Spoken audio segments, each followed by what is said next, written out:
Okay. All right, we're going. Welcome to the March Life and Lattes. All right, Woohoo! hopefully we're streaming. Please let us know if you can see us. We know we had a couple people waiting, so hopefully you guys can see us and everything is going well. So tonight, Mary and I are here. Mary, how are you doing? I'm doing well. Happy day after St. Patrick's Day, everybody. Very true. Did you celebrate, Mary? I did. My last name is McSorley, so I think I'm pretty darn Irish. So I wore a little green and had a good time. So yeah. That's Did you awesome. celebrate? I'm not a big St. Patty's Day fan, so I did send out the meme to the people who care about it, but I personally never have gone into it. Yeah. Well, my sister and I, we sent our emails back and forth, and then we went out to eat with a friend last night. So that was fun. Yeah, Yeah. because you still do you send us those cute virtual cards. Yes. Mm-hmm. What company are you using for that? I use Jackie Lawson, Mm, JACQUIE something Lawson. It's great. I've used her for years, and yes, I love a good virtual card. So yeah, it's a nice touch base without actually having to contact everybody on your list.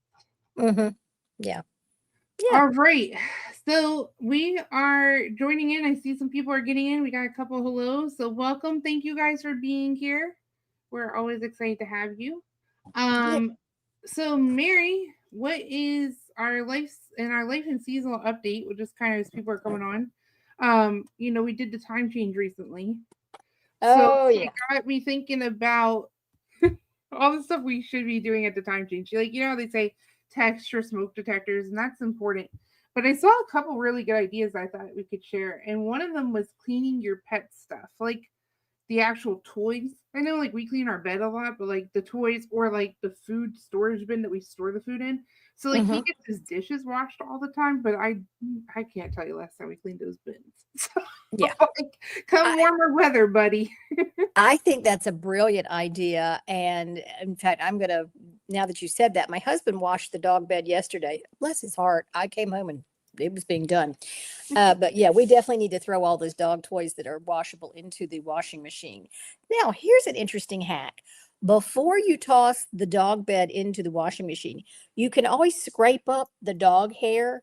And if you have an old suet feeder, you can shove all that dog hair in the suet feeder. And the birds, I've been doing that, the birds are using it to line their nest.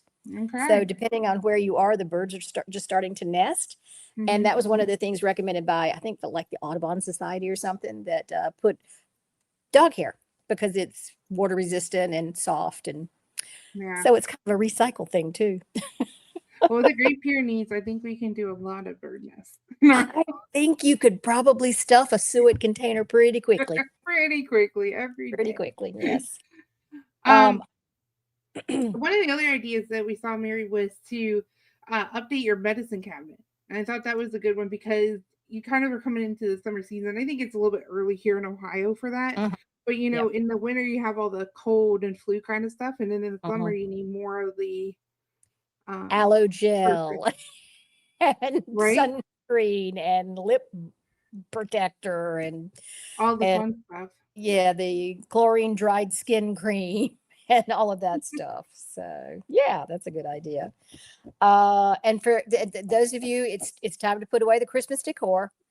Christmas is over. It's time to put away the decor. I know you can do it. I know you can. I know you can. You know what that got me this year, man? Because I decided to like decorate the like winter after Christmas stuff, and I actually decluttered a bunch of it because I'm like, I like to have my Christmas stuff for so long, and then it's like, oh, but I have this stuff that's like winter, but it's not Christmas, and I thought I put it up, but it felt good until it got hot, and then it felt stupid.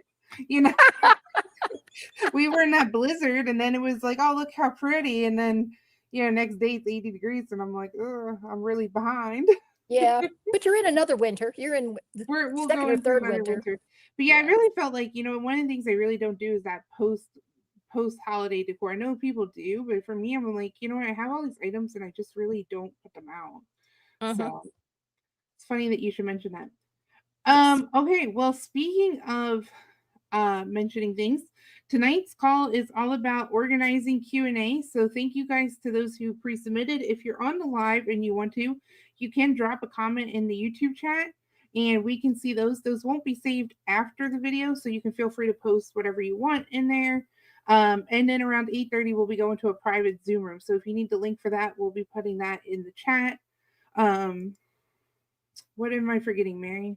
A couple of other ideas too that I ran across I'm for sorry. that and it was fun. And take the opportunity to run the cleaning cycle in all your machines if you don't do it regularly. I don't do it regularly, but the washing machine, the dryer cleaner thing, or if you have the HE high efficiency, your descaling cycle in the coffee maker, and run a clean cycle in your dishwasher. And I thought that's really kind of a fun, a good way to remember it at least twice a year. I mean, Yeah. I'm not on top of that at all. Yeah, I was really on top of it for the washer and the dryer. I mean, for the washer and the dishwasher, but I just did my dryer with one of those. I thought it was a hoax, that blue hose. Oh my Mhm. gosh, I got so much out. Ours came with a little brush though too, but I mean, it was like compact dryer lit in there, so it was Yeah. definitely a good reminder. Yeah. I'm very lucky that my husband is handy dandy and he actually did like the professional, like from the outside in and from the Mhm. inside out. Yeah, And I it's really scary. You need to do that. It's very ours scary. is right by the outside and it falls off a lot. So I didn't think I would have much, and it was amazing how much was inside that machine. So Yeah. if you Getting the don't have lint. someone doing it, do it yourself for $10. Yeah, you can do it. Exactly. Um, and then also crazy things like cleaning your earbuds and your headphones and the little Oh, that's a good connection at the idea. bottom of your phone. I never think about that. And I was like, oh my gosh, I need to do that. Um, the things we have to worry about in modern technological society is Right? kind of endless. Yeah, So, it really is a lot of stuff. yes. So Mary, if you're ready, we'll jump into a couple of the pre-submitted video questions. I'm going to Yeah. share my screen, Okay. and hopefully this works and you can see it. So hopefully you see this. We have a viewer who submitted their upward freezer, and they said that no matter what they're doing, they just can't keep it organized. I Mhm. do not have this type of refrigerator. Do you have one of these, Mary? Yes, I have a side by side. I feel your pain. Uh, it takes a lot. I'll be honest, it takes a lot to do this. And part of it is just the way that it's narrow and it's deep. Um, and one of the first things is you really have to, what I had to do, I did this really kind of deep clean a couple of months ago. And we really got hardcore with what we were using and what we weren't and what's expired. And we just were never going to eat some of the things that were in the freezer. So I know I hate waste and I hate wasting food, but they were freezer burned, they were expired. And if you can give it away, if it's still not expired and great, and you can give it to a neighbor or something, please do. Mm-hmm. But just be super honest. The only way we could begin to get a handle on it was to be super honest and get rid of what we weren't using. Mm-hmm. And then we kind of assigned shelves. And the reason why we had to assign shelves is I have a teenage daughter that eats very differently from us. So Mm-hmm. she got her own shelf. And it's like, this is your stuff. And when it's gone, we know what to do. But that was kind of helpful that we had that luxury of being able to give her her own shelf. And that made it a lot easier. And then I try to actually put things almost like in files, like the frozen packages, like bags Yeah. vertically, and turn everything that's in a box so that I can clearly see on the end what it is and stack those as well as I can. But the reality is, if you're going to buy bulk, you're going to. Sorry, that was my cat. Sorry. Ah, she's Yeah, special. that's really not a freezer for someone who is buying bulk. I mean, No. that's just unfortunately that's the reality of the situation. My mom has one though, and she took out her ice maker, so she had the extra pocket on the door for a little bit extra in there, and then those storage bins too. Those like all container $5 storage bins from like a Walmart or Target. Everybody Mm-hmm. kind of has them right now. Those can help a little bit, but whenever you're looking at storage bins for freezers, it's really that flexibility and if they're actually freezer grade. Because if not, Right. if you buy something that's very rigid, then it will shatter into like a bunch of shards. And I had that experience. I did not realize what would happen to the plastic, and I took it out, and it just Yeah. came all to pieces. Hmm. And that's a good idea too. Using I've had other clients do that. They use the pull out bins that they can put all of their X, Y, or Z in. For us, it doesn't work for us, but it works for a lot of people. Yeah. All right. So stick on the food, Mary. Our next one is a pantry, and they're just looking. So they said that they watched our pantry video, which is awesome. Thank you for Yay. watching. And their pantry is just over full. So they said that they went through and they kind of started categorizing. So you can kind of see like they got some of the baking stuff together. I don't know if you see it Uh-huh. yet, Mary, but it's coming up. And they Yes. started moving some of the boxes to the top shelf. But the question is like, what now? What now? Totally. I can clearly see what they're doing, and I applaud them. I would continue on down that route. They are not finished. I will bet you money, and this is the hard thing with pantries. I will bet you money there's expired stuff in there, and they are really going to need to start at the bottom and work up, or thematically look at our pantry video again. Get rid of the expired things as you find them, but continue to put the like items together. And once you do that, they do have some baskets, which I'm a big fan of containers and baskets. I just think they need to be used a little differently here. Mm, Um, and you can get baskets at the Dollar Tree or at Target or Walmart or online, inexpensive ones. I don't go and get very expensive until you're sure of the system. But I like baskets for taller, like things that fall over, like chip bags and pretzel bag, floppy things. It helps them stabilize them, and small items.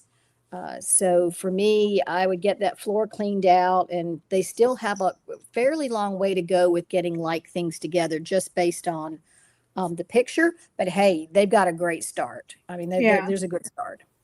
And I think part of the problem too is that even if it's just because something isn't expired doesn't mean that it needs to be in your pantry, right? Right.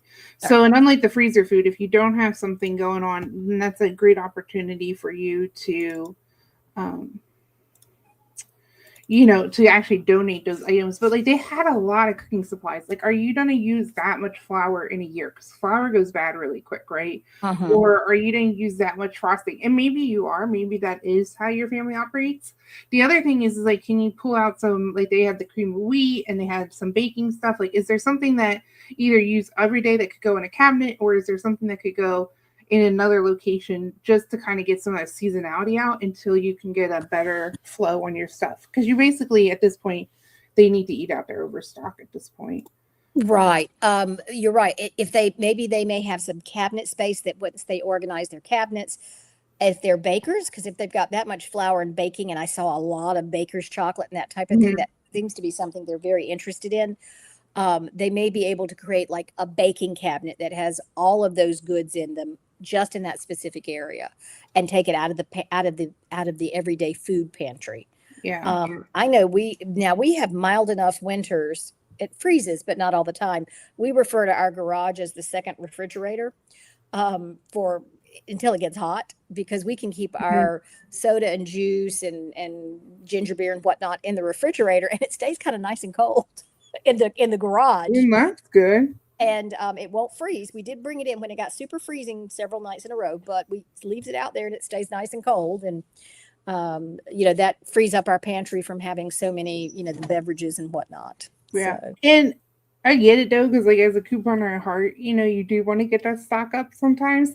And so like for us, we actually did buy a deep freeze, an extra deep freeze, because it was just worth it. And of course uh, you can store a lot in a deep freeze, not necessarily meat and ice cream, right? You can store your chocolate and some other stuff in there too to uh, help with it. uh, Okay, Mary, a question that came in via email is okay. I get my home cleaned and then within a few days it feels unmanageable again. What am I doing wrong? I must have um, emailed this, Mary. yeah, yeah. Oh, we've all been there. Yeah, I bet your home is perfect. Nope, far from it. Um, let's see. I think, well, I want to, you're not doing anything wrong. I mean, kudos for getting your home cleaned. I think what is happening is, I'm guessing that you don't have designated homes for things, and they're just migrating back or the patterns have not been broken, and they're just sort of migrating back to where they kind of always lived, because you don't have a home for the mail, or you don't have the groceries all don't get put away. So there's maybe some pattern building, habit building that needs to happen.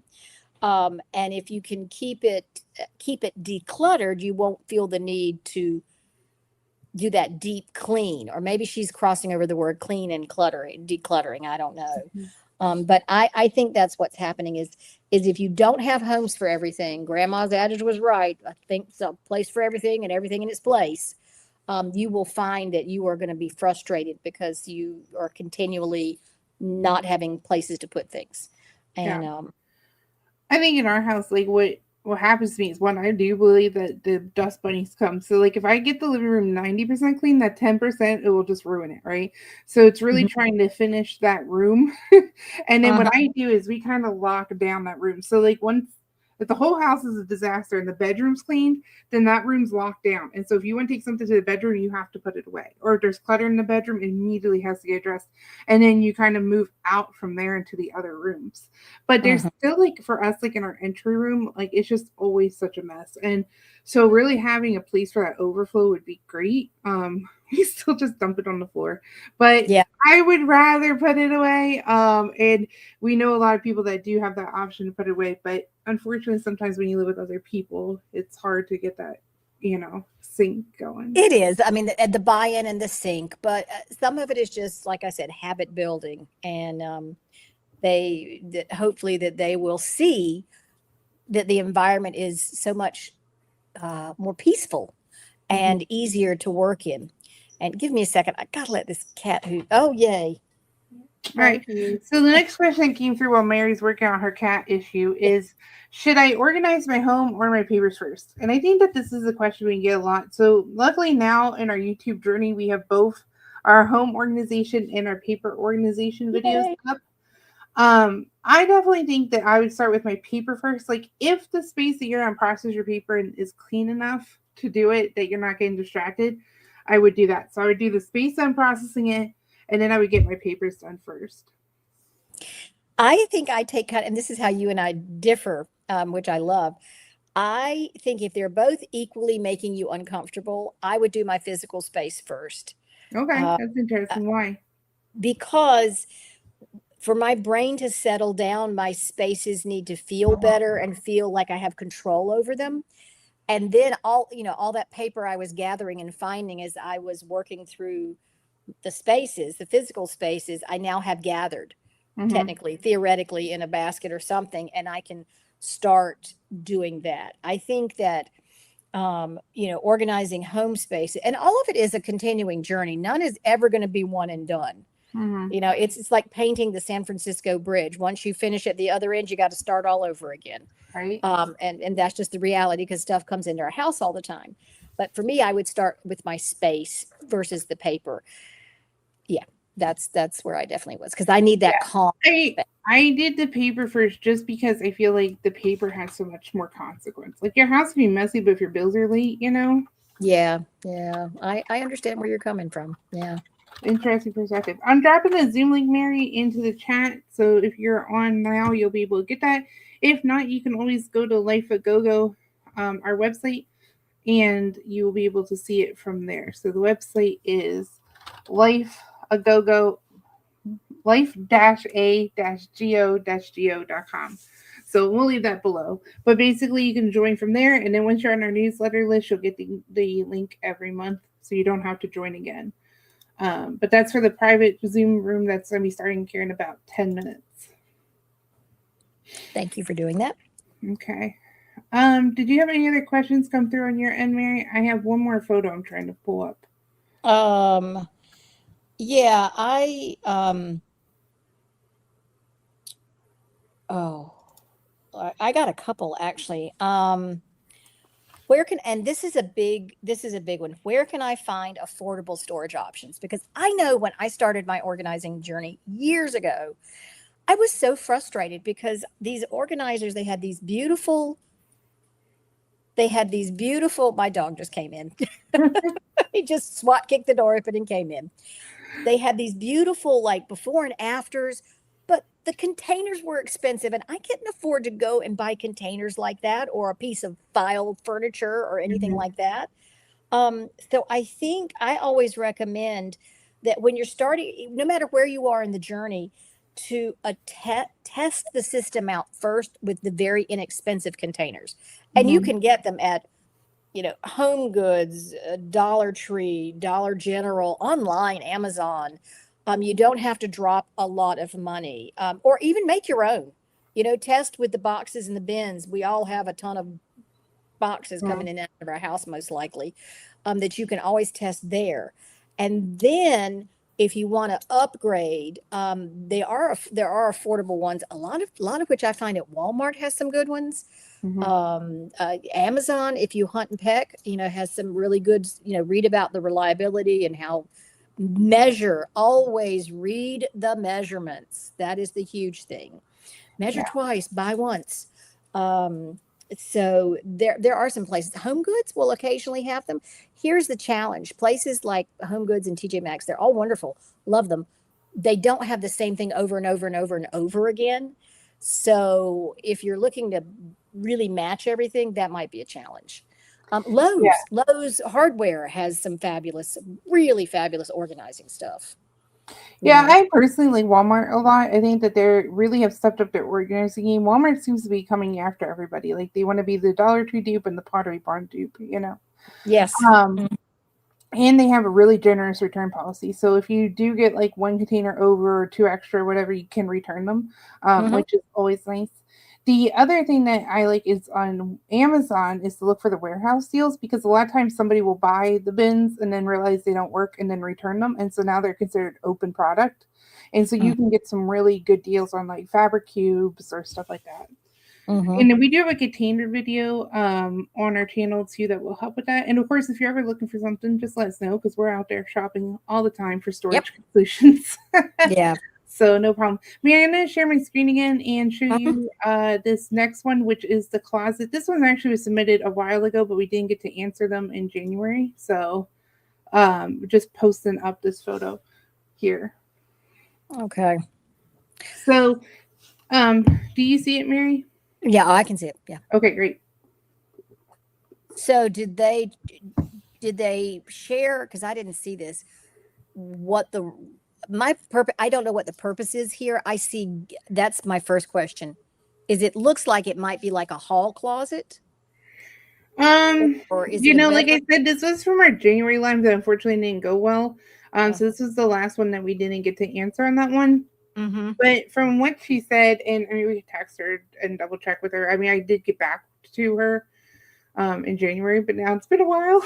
Yep. And what they basically were doing is they're actually renovating. So they wanted to know whether they should go like a full clothing rod. Should they use this as storage? And it's an upstairs closet. So it kind of was like a linen closet or something. Gotcha. Oh, okay. And it's between like all of their bedrooms. So it's right now it's like an out of season catch-all. And it looks also like they've got some dirty laundry going in there, and some games. Yeah, I think that's their out of season clothes. Okay. Oh, okay. Oh, okay. Yeah. Yeah. Okay. So I think, yeah, for me, I maybe would take off that bottom. Those shelves are so easy to take out and put in. I'll be honest, even for me, I would maybe take out the bottom shelf and get some type of store. They need storage. I see a bunch of games, and I see a musical instrument. So they obviously need storage for their kind of like family games. But I'm also seeing a yoga mat, and what else am I seeing? Yeah, it's just kind of like the catch-all. Like there's a memory box and stuff. So I think when I talked to her, what we talked about was getting a lower bookcase for underneath if they didn't want to invest in actually taking out the closet system. Well, like I said, you could even take the first shelf out and put a 6x6 or a 9, 6 cubby, 9 cubby, 3 cubby, whatever cubicles in there. I think. Yeah, that's a good idea. And that way, it gives you, particularly with the in and out bins, will give you a way to kind of sort your items better, and even sort your out of season better, and protect them a little better from the dust and that type of thing. So that would be my first suggestion, is maybe get in there and get depending on how deep the closet is, but it should be deep enough to hold either a 6 or 9 unit cubby. that you could put in there to sort those things. Mhm. I also think the hanging clothes need to, it's not working. I don't, they probably just can be folded up and put somewhere. So Yeah. it's a matter of, like we always say, you get your like things together, and then you'll find out those copies. I'm kind of becoming a believer. I wasn't always a big fan, but once, as you can see, let's see, there we go. There's Yeah. one. We see But them. once I got really sturdy uh, bins, 13 by 13, that are very sturdy, I just was amazed at what I could put in them, you know. Absolutely. Like they definitely hold a lot. All They right, do. so we have some other questions. If they're the recent ones, we will I know one or two other ones came in. We'll follow up with you guys individually because we're almost at Mhm. time. Hopefully we have time for one more. But before we go, just kind of want to tell you a little bit about what's going on with the channel. So we are wrapping up. So this Thursday, so tomorrow, we are going to be posting our last video in the paper organizing series, which is all about the long-term paper. Mhm. And then we also have, after that, we have some other fun videos coming up. We are going to be, after that one, we're going to be talking a book that we both read and really found quite interesting. Yeah. So we're going to, and very helpful. It's definitely not a time management book at all, but it does talk about time. Yes, And it's actually time bending, right? yep, bending. So very interesting and definitely a different perspective because it's not just how do you manage your workload or your to-do tasks, but how do you actually balance out your time over the course of Yes. your life. So it applies to like every situation. And then Mary, you're going to be going into your heart stuff series, which Mhm. has been a favorite. Do you want to tell them a little bit about what that is? Sure. It is called the Heart Stuff, Heart. And it's kind of like hard. It's a play on words. I'm going to be talking probably in multiple series videos about how do we handle all the sentimental items that are in our lives. It's one thing to clean out expired makeup. It's a whole nother thing, grandma's earrings, Mm-hmm. or, your favorite teddy bear, or whatever. So we're going to be talking about that on a lot of different levels. Some of the processes you can go through, things you can, ways you can actually honor the items. But we're also going to be talking about legacy lists. Um, uh, what else are we talking about? The whole challenge of the boomers and what they're leaving their children and grandchildren and great grandchildren, having conversations. We're going to have a whole session around conversations with as adults to our parents and as parents to your adult children. Yeah. So there's a whole lot to it, and it's a fun topic, but it can be a challenging topic. But I've Yeah. talked about it in numerous places, and always people present some of the most amazing ideas about addressing these sentimental items. So yeah, I'm looking forward to it. Great. And then that's pretty much it for our foundational series. So then we'll be doing some really more on the cuff kind of videos. So we love to hear your guys' ideas, what you're interested in, what you want to hear more about. So let us know. And then Mary, I know it's almost 8:30, so we gotta let you go so you can open the Zoom room. Okay. Um, but again, guys, thank you for joining us. And you can always find our website, lifeagogo.com, with dashes in between it. And we'll leave that in the link below. So if you join once, you'll get the link for life. And we look forward to having those conversations with you over there. All right. See you guys. Bye.